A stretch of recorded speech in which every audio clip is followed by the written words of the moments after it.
You know, I get a lot of shit for some things I say in my videos. I don't consider myself a contrarian, but I do suppose I tend to have some unpopular opinions. Sometimes though, I say something that I don't expect to be controversial at all, only to find a lot of people disagree with me. No statement of mine has been as contested as my opinion of JoJo's Bizarre Adventures video games. As it turns out, people really like JoJo video games, which I didn't expect at all. Being someone who just can't agree to disagree, I decided that I needed to defend myself. This has led me to where we are today. There are only 6 full JoJo titles, along with 2 mobile games, and I argued that the only one worth playing is Heritage for the Future, the Capcom fighting game. So what better way to explain why than to review each game individually? I won't necessarily review them in order, nor will my next 6 videos be just JoJo game reviews, but I do plan on getting around to them all eventually. So, what better way to start playing JoJo than to go back to the arc that started it all? In 2006, Bandai Namco published their first of many JoJo games, Phantom Blood. Did Anchor Inc. manage to recreate the origins of the series accurately on the PS2? Well, let's talk about that. JoJo has always been incredibly popular in Japan, but there seemed to be a bit of a boom in JoJo-related products in the mid-2000s. The series had just experienced a bit of a reboot, and Japan would receive 2 different retellings of the first arc, Phantom Blood. One was a movie by Studio APPP, notoriously so bad that it was never released on home video and has been lost to us. The other was a PS2 game by Anchor Inc. The game would share voice actors with the movie, but would tell a much more accurate version of the story of Phantom Blood. While the game removes certain aspects of the story, such as Danny's death, it doesn't come close to the amount of removed scenes from the movie, which removes Speedwagon entirely from the story after his first appearance, and a bunch of other weird changes. While Bandai have developed and published hundreds of games, Anchor Inc. are far more of an enigma. The studio was started by 2 brothers, Masahiro and Koichi Onoguchi. Masahiro had previously worked on the original Tekken, but Koichi seems to have no real experience in the industry before joining Anchor Inc. The studio would mostly develop wrestling and UFC games, even working on official WWF games. Phantom Blood would be their last console work, and now looking at their website, they seem to be focused on renewable energy? Where the video games?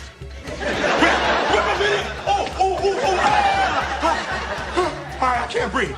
It seems that Anchor Inc. have given up on game development, but due to a lack of sales numbers, I can't say if Phantom Blood had anything to do with it. However, what I can talk about is the quality of the game. Quite simply, Phantom Blood is a 3D beat-em-up that has players advance through the story of JoJo's first arc.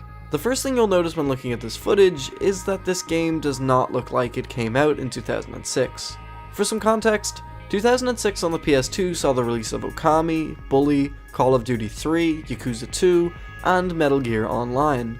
This is without even comparing it to games that came out on the system years before it, like Metal Gear Solid 2, Jak and Daxter, Ratchet and Clank, Silent Hill 2, and tons of others. It's not the worst looking game I've ever played, but for 2006 on the PS2, it's definitely not good enough. I know better than to judge a book entirely by its cover though, so maybe the gameplay can make up for it. The combat is extremely basic, mostly relying on 2 buttons, square being a light punch and triangle being a heavy. Most of the fights boil down to pressing square 4 times, followed by a triangle to finish the combo. While you do play different characters and learn more abilities as the game goes on, this basic rule never really changes.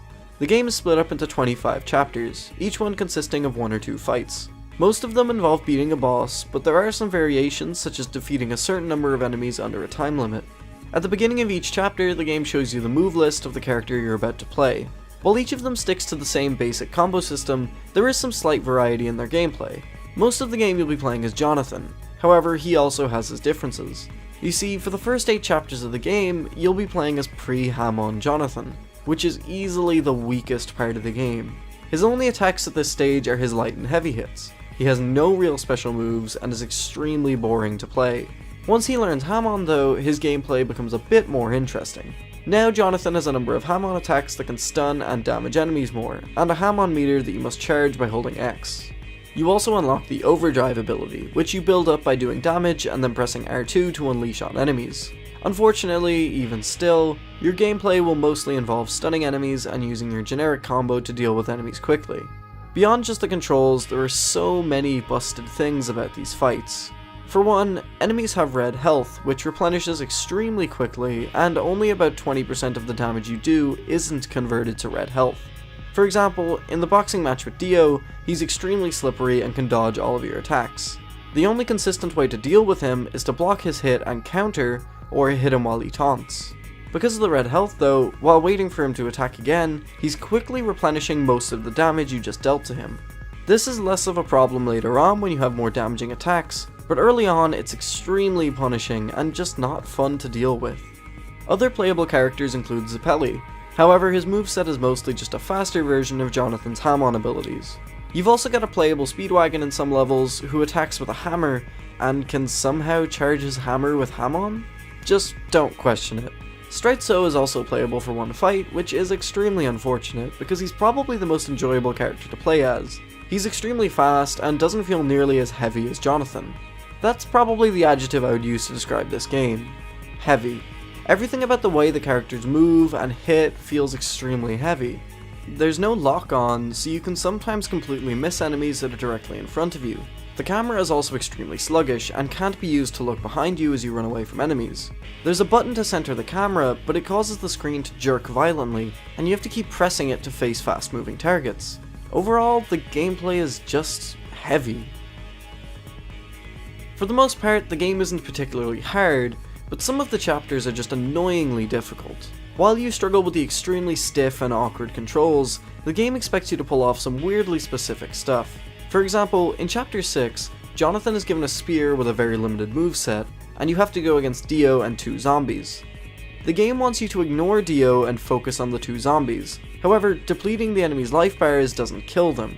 Instead, you're expected to keep wailing on them until they die, but there's no indication of when they're actually dead because their life bar is just a lie. In another level, Speedwagon is expected to deal with tons of enemies with a hammer, as he fights his way back to the group. Not only does the hammer have a limited moveset, but the game puts a time limit on this level that's way too low to make it fair. The only way to really beat this level quickly is to charge up and run around to instant kill the enemies, otherwise you're almost guaranteed to run out of time.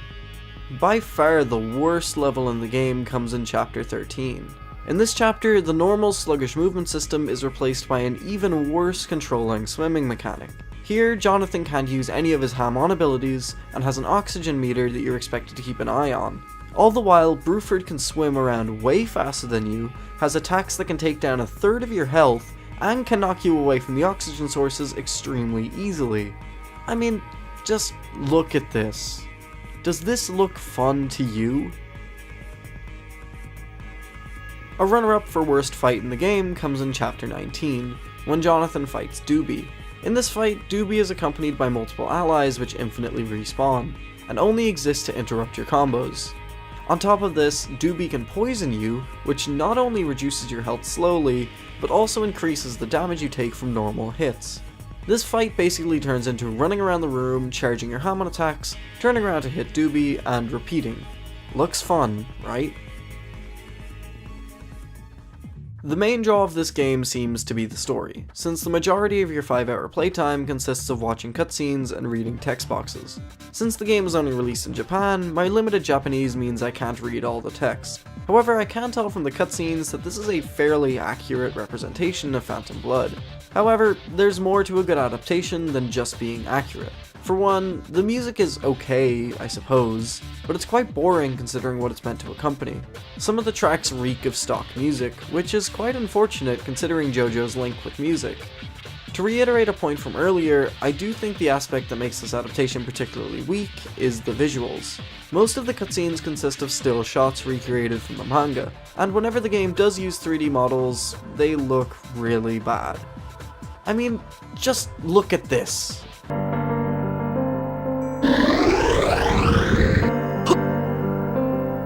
気をつけろ。何者か襲ってくるぞ。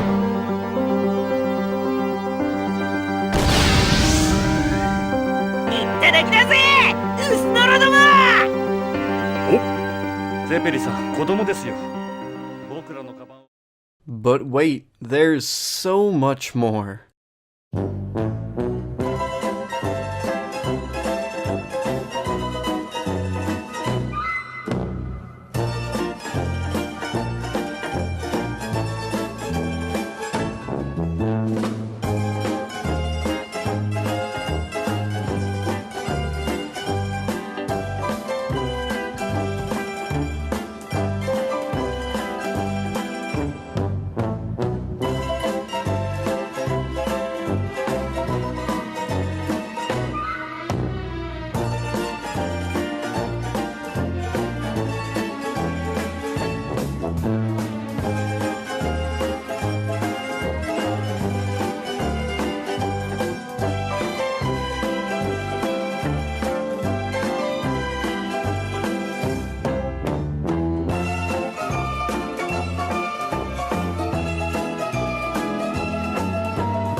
One more thing I should mention is the branching paths that this game boasts.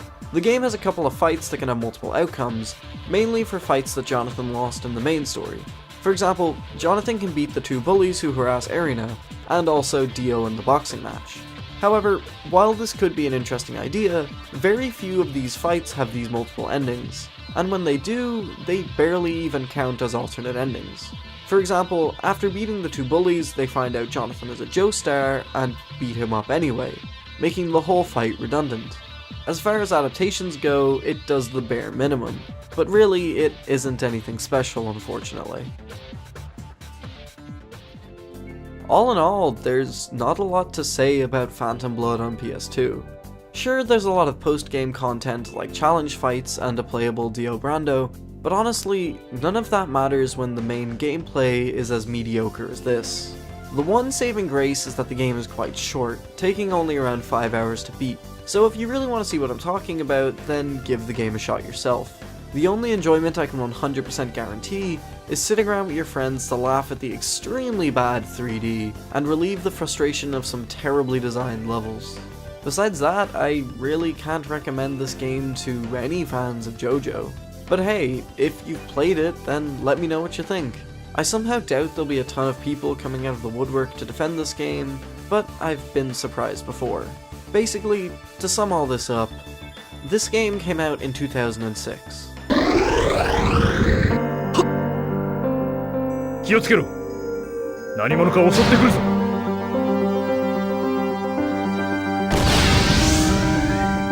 いただきだぜウスノロども。 Hey, long time no see.